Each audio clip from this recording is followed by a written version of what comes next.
Here's the account of how my engineer husband severely injured his shoulder.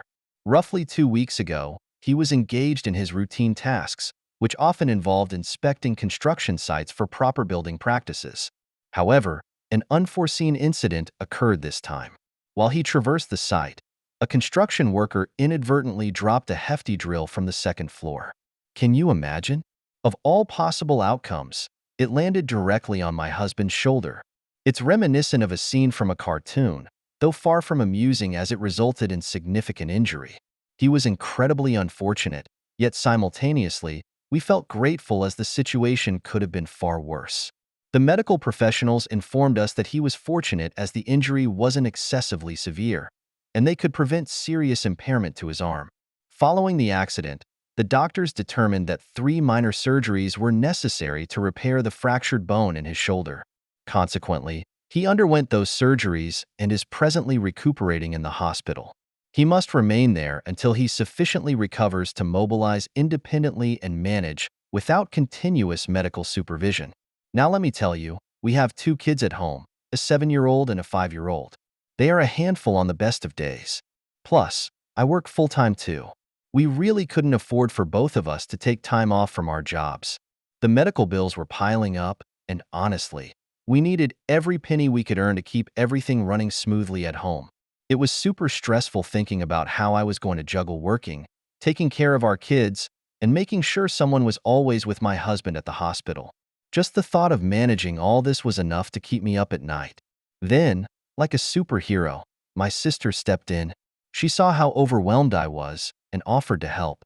She told me not to worry about my husband being alone in the hospital because she could go there and stay with him. She works online so she can do her job from anywhere, even from a hospital room. This was such a huge help. With her taking care of that part, I could focus on my work and our kids without feeling like I was trying to be in a million places at once. I was so grateful for her help. It was like a big weight was lifted off my shoulders. And just 2 days ago, I finally managed to squeeze in some time to go and visit my husband myself. It was really nice to see him after being apart and dealing with all the chaos at home and work. It made me realize just how much we all depend on each other and how great it is to have family you can count on when things get tough. That day, after finishing work early and knowing the kids were still at their swimming practice for another hour, I decided it was a good time to visit my husband at the hospital. I planned to see him quickly and then pick up the kids on my way back.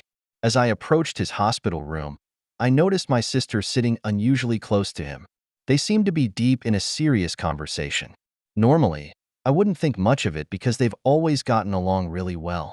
But something felt off that day.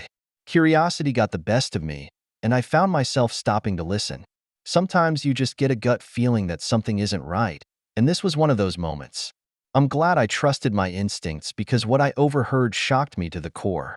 My sister was pressing my husband about how long they were going to hide and why he didn't just get it over with. His response was even more startling. He mentioned he had been planning to ask me for a divorce, but then the accident delayed his plans. I felt like my world was spinning. Finding out they were having an affair was the last thing I expected. I quickly took out my phone and started recording their conversation. I needed evidence of their betrayal. Fortunately, the hospital room had a convenient layout that made it easy to hear and record them without being noticed. As I sat there stunned and recording, they continued discussing. My sister brought up the topic again, and my husband revealed that he had been strategizing about the divorce to ensure he wouldn't lose much in the settlement. Hearing all this, my heart was breaking, but I knew I had to stay calm and collect as much evidence as possible. They were plotting to upend our lives, and I needed to be prepared for what was coming. He said that as we still have a lot of bills to pay, he'll wait until I blow through my debit card and pay up for him. He said, of course, I wouldn't hesitate in paying because we're married and he's my husband. Then he'll use the posture stress as an excuse to start fights and ruin our relationship. He said that we already have a lot of fights, so it wouldn't be uncommon. And once we get into a big fight, which will eventually happen, he'll ask for a divorce, saying it wouldn't work out between us. My sister asked him why he was going to all this trouble, and he said that this way I wouldn't suspect anything. And when the time comes for children's custody, I would agree by myself to take them. He said if I were to find out that he's getting a divorce because of an affair, I'll try to make it hard for him and might ask him to take care of the kids as revenge. I couldn't take it anymore after that. It's true that we had a lot of fights, and they were usually because of his habit of always using our joint account to buy stuff that was for him, or about how he's always absent from our kids' lives, and I end up pulling his weight and making excuses for his parenting. But his affair explains a lot of his behavior, and although shocking, it wasn't as big of a surprise. I somehow expected it. What was mind-boggling, though, was the fact that he was having an affair with my sister. How could she do this to me? Why does it have to be her? When my mind wasn't straight, I left the hospital without confronting him. I came home to think through my options. Now I have the recording as proof that he was cheating on me and was even planning to not take responsibility either for our kids or for his actions. After hearing the vile things he said, there was no way I'll stick around to be humiliated by him later. I was thinking of getting out before he could make his move, but what I really want is to take away what he most wants to save, and that is his money. He was trying to desperately get out of sharing equitable property, so I needed to prepare before I leave him so that I get the house and most of our assets while he can sleep on the streets for all I care. Now, why BTA if I push for him to take custody of one of our kids? I know he's going to say that with his shoulder injury and his job, he isn't fit to parent a kid, but I really want him to suffer. So remember how I told you about my husband who was having an affair with my sister and was planning to ruin my life before asking for a divorce? Well, it's a good thing I didn't confront him about it right then and there because it gave me time to process everything and think about my next move. I took a few days to make my plan and act on it. The first thing I did was to go through the account statements of our joint account and see how much he contributed to it. Turns out he was actually spending the amount he used to add in there. So I took out my share from it and deposited it in the trust fund for both of my kids, which can only be accessed by me and no one else. I used the rest of the money to pay for his hospital bill so that he doesn't get suspicious about anything because if I hadn't done that, he might have found out about the pending payments. I contacted the lawyer and got him to make papers for the transfer of our house, his lease, which was currently under my husband's name. I mixed the papers with some hospital paperwork and took it to my husband when he was under heavy sedatives. I asked my sister to go home that day so she does not end up noticing anything I was doing. I had to be very careful, and thankfully I pulled it off. Now that the house was under my name, I knew he can't kick me out, but I sure as hell can kick him out whenever I want. All that's left now is to wait for him to return home and welcome him back just to hand him his bags and ask him to leave the house. I cannot wait to tell that jerk that I know everything. Finally, after 45 days of hospitalization, my husband came back home today, and he really did not expect the surprise that was waiting for him. I had sent the kids to my mom's house because I knew I needed them away from the house so I could properly greet my husband and give him his gifts without worrying about my kids overhearing me. When my sister dropped him off at our house, I welcomed him. True to his word, he was being very irksome and irritated and seated himself at the sofa with a grunt. I had to control my impulse to scoff at him when he asked if he could get some water. I told him he should do that himself. This was a beat because obviously he was planning on picking up fights with me, and that's exactly what he did. When he was ranting off at me, I went into his room and brought out the bags fully packed with his stuff. He was confused and asked me what I was doing, so I played the recording I took more than a month ago. The color drained from his face. He didn't say anything, but just looked at me. I told him now that he knows what's happening. He should hurry up and call his lover to come pick him up. He finally found his voice and told me that I cannot do this, but I stopped him before he could even complete his sentence. I told him how I had gotten him to sign over the house to me and how I have every right to kick him out of my property. I kept the other stuff hidden because I know once he finds out about it, he'll get even more mad, so I'll let him cool down a bit before he gets that shock. He started fighting with me after that, but I didn't humor him. Once he was done raging, he asked my sister to pick him up and left. To satisfy action I got from all this was unbelievable. I'm still hurt over what he did, and I still want to jump on my sister and rip her hair out for being a part of this, but I have to be content with this only.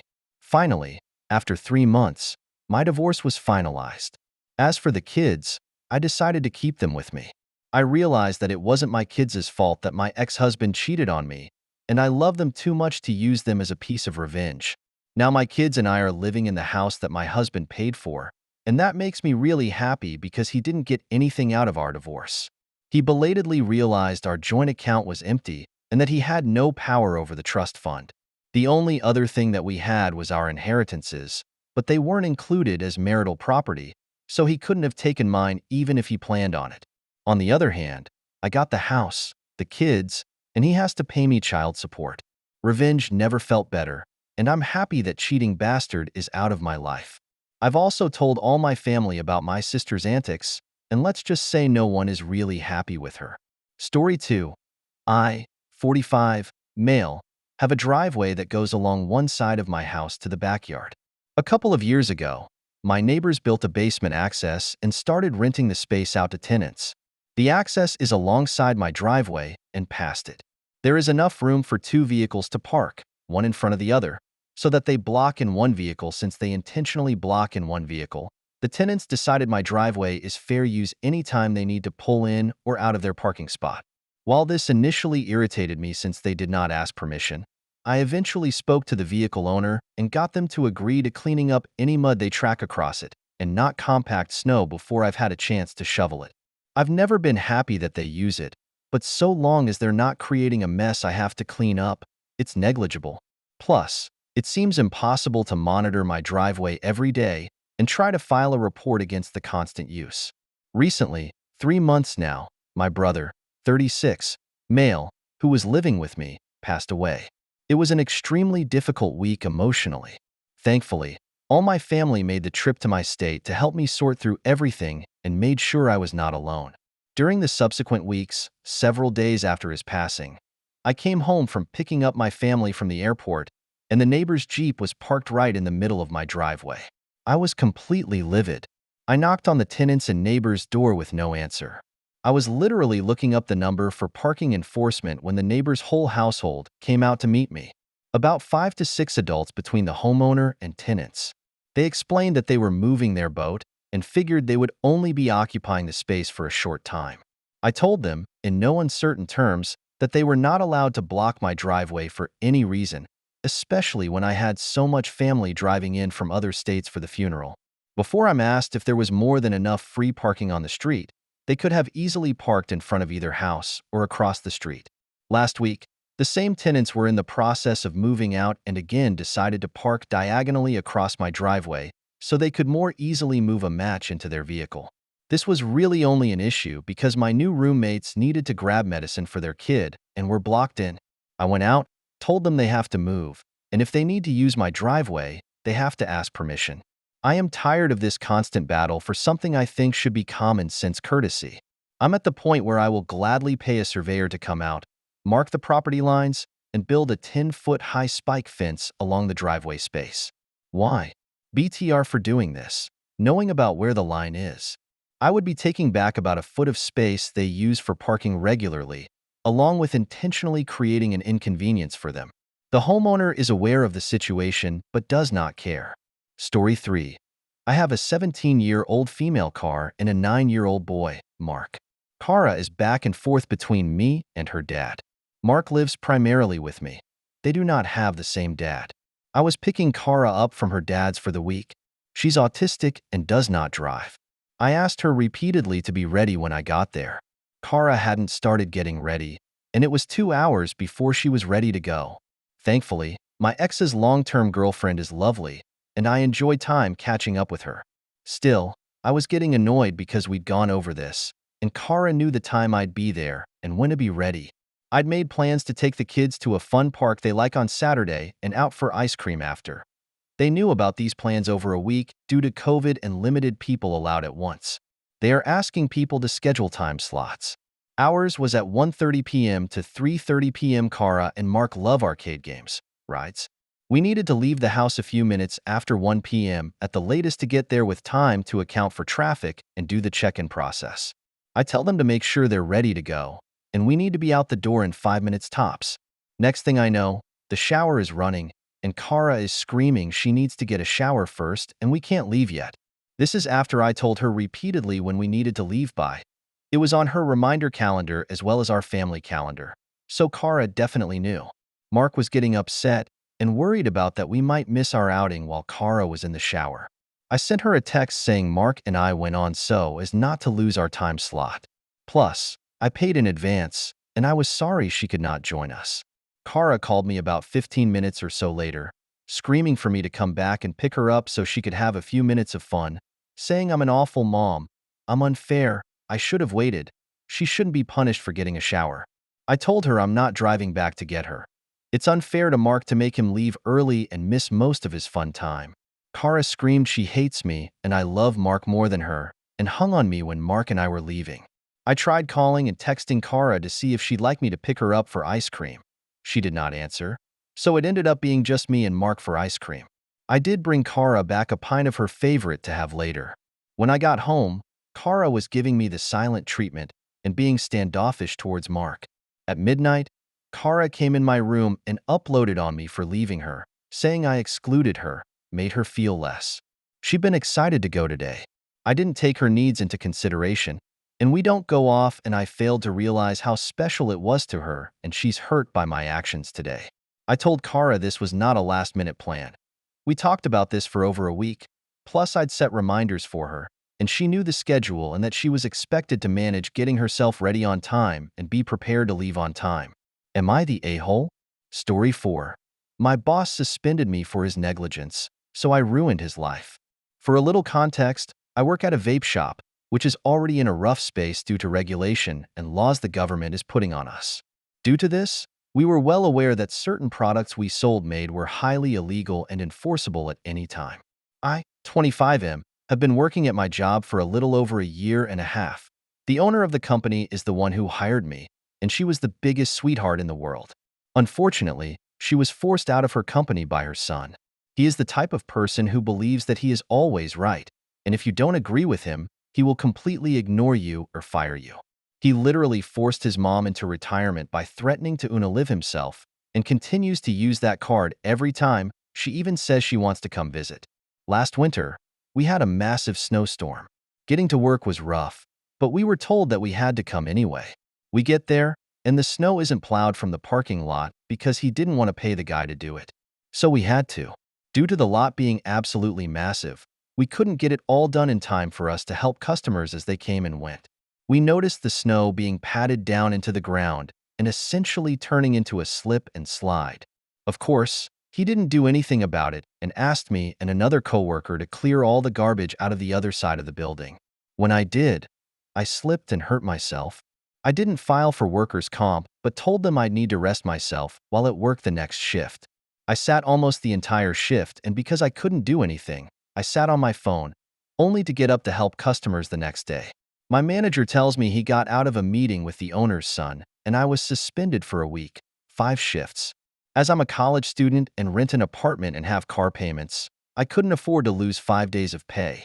I marched into his office and laid it out that either he fires me so I can collect unemployment or unsuspend me.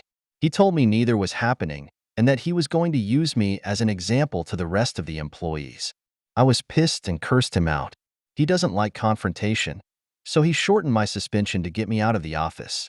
He then treated me poorly and singled me out for everything everyone else also does, but I was the only one being punished.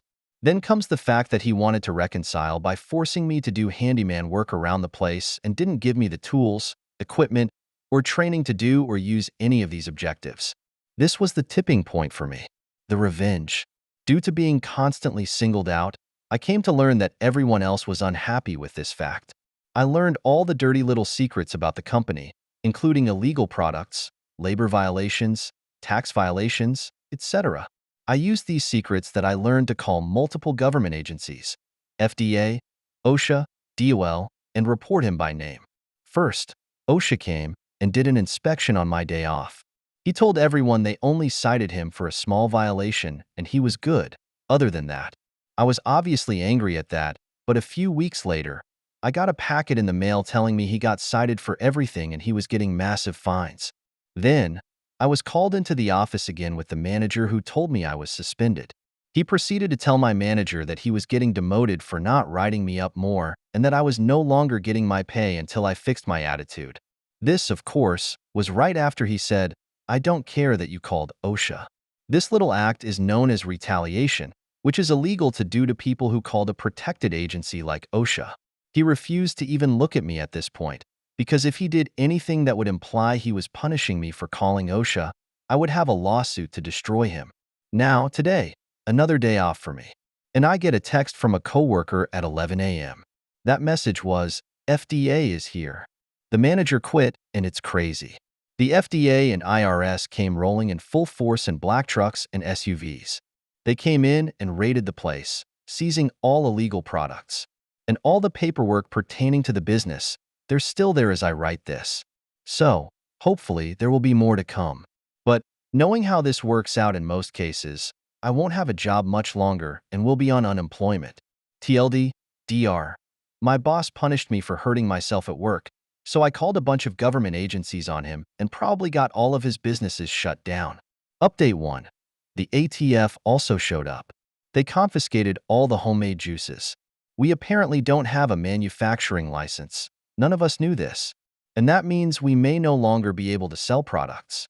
The IRS showed up because there's a possible cause for an investigation into tax evasion. As I learn more, I will continue to update. Update 2.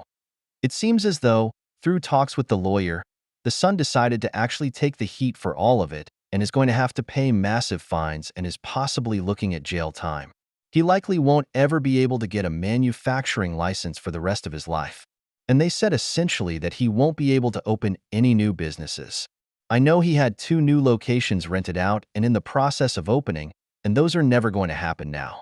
They're raiding his other business today, and that's going to be interesting, considering that if he doesn't have the paperwork for that business, it could lead to much more jail time. So, as of right now, even though my job isn't shutting down yet, his other business is getting rid. He can't open the 2 locations that he's put a ton of money and time into, and he's going to be fined all he's worth and possibly go to jail. We'll continue to update. Final update. Hi guys, sorry for the long wait for an update. After many long months and tons of setbacks, me and the other guys from my last vape shop have opened our own. We want to do everything the right way and make it a place where people can come and hang out, like vape shops used to. It's a 21+ sober building. We hope to make a safe and enjoyable environment for everyone and also provide them with safer alternatives to smoking cigarettes, cigars, and using dip/chewing tobacco. Story 5. Grandpa gave up what time he had left for revenge on my behalf, so I guess let's begin. It's going to be long, sorry. I grew up dealing with a lot of mental health issues, as my mother is a drug addict and my father liked to ignore my existence. As a result of a one-night stand while he was married, needless to say, his wife hated me and their children treated me horribly as well. The only good people I had in my life were my grandma and grandpa on my father's side. I loved them and spent a lot of time at my grandpa's bunnis. I'll explain that a little later. Now, at 14, everything went further downhill. I won't go into detail, but my mother almost passed away and I met a man. Let's name him Goat. He looked like one. Long story short, Goat was 25 at the beginning and emotionally, physically, and sexually abused me while I was under the pretense that I loved him and it was okay. He pushed me away from my grandparents and isolated me for 2 years, until a friend helped me get out of it. During this next year, Goat stalked me, threatened me, and had me absolutely terrified. I was afraid of going to the police as I didn't want to bring harsh light to my grandpa's business, and because I was afraid, I was staying at my friend's house for a while. During this time, as my panic attacks and what I now know as PTSD were horrible, and I hated to be alone. During this time, my grandmother passed away, one of the only lights in my life left, so I became worse. I began drinking and going to parties, trying to forget my life. Right before my 18th birthday, Goat made a real-life appearance again. On my way back from a big party, he jumped me, beat me black and blue, and almost killed me. I was found and taken to the hospital where they began treating me. As I was underage, they asked me to call an adult in my life that they could talk to. I tried to call my father, but he didn't pick up. Knowing my mother wasn't going to help, I had to call my grandfather. He was at the hospital in lightning speed, and for the first time in my life, I watched this man that had built his own empire really break down. Even at my grandma's funeral, he didn't cry. I spent 2 months in the hospital with police questioning me and my grandpa by my side every day. During this time, He met my friend who helped me out of it all at the beginning and became very close to him. My grandfather helped me get on my feet for a whole year until one day he had a large family gathering and socialized the whole time, taking me with him. That night, I will never forget. We went to get ice cream and then he just hugged me for a very long time, holding me tight and reassuring me everything would be okay. The next day, my grandpa exacted his revenge. Now, my grandpa was the owner of a well-off law firm that also had private detectives in a smaller office in his building. He apparently tracked down Goat and went about his revenge. My grandpa shot Goat 3 times in the stomach and once in the chest. Goat passed away in the hospital later that day while my grandpa was taken in and soon put in jail for manslaughter, which he pleaded guilty to. I never got the chance to visit my grandpa in jail, as he passed away soon after in jail from complications. 1 week after my grandpa's death, I got a call from his solicitor, and he asked me to go in. I was met with a lengthy letter from my grandpa, which was nothing but loving and showed that he had found out he had terminal lung cancer and wouldn't live much longer, but he couldn't happily leave me alone in this world without Goat being gone too. My grandpa left almost everything to me. At 20, I would inherit the law firm and could do as I pleased with it, and I inherited 95% of his savings, his house he lived in with grandma, and his other assets. In case anyone's interested, I turned 21 last week. I'm currently working at the law firm. My grandpa's secretary, now the CEO, has taken over the important things in the building and makes most of the decisions. I spent half the money I was given in locked savings funds for all of the younger family members to go to college when it's time. I cut all contact off with my father, who tried to steal money from me during the death arrangements of Grandpa. My friend mentioned earlier in the story is now my fiancé, and we are getting married next summer. I'm still suffering from PTSD and depression, but it's getting better every day. I'm in therapy for my PTSD treatment. I got a tattoo for my grandpa and grandma on my back of 2 lions protecting a cub. I also opened up a safe house for anyone going through abuse of any kind, no matter the race, gender, or age. I'm trying to help anyone I can in that situation. Besides what I've put away for later in life, I'm also thinking of opening up the bakery I always wanted and employing the people that need the job and help the most, but I'm unsure at the moment about that. My grandpa and grandma were a godsend, and to this day, I deeply miss them, but I understand that I wouldn't have been able to alter the stubborn old man's perspective even with my efforts. Apologies for the length. I attempted to condense it. Correction. I made an error in one section. My apologies. My mother's not deceased. She came close. Correction Part 2. Grateful for the gold, kind stranger. Additionally, I appreciate all the comments. It's heartwarming and delightful to witness such high praise for my grandpa. Thank you, everyone, for your kindness and positivity.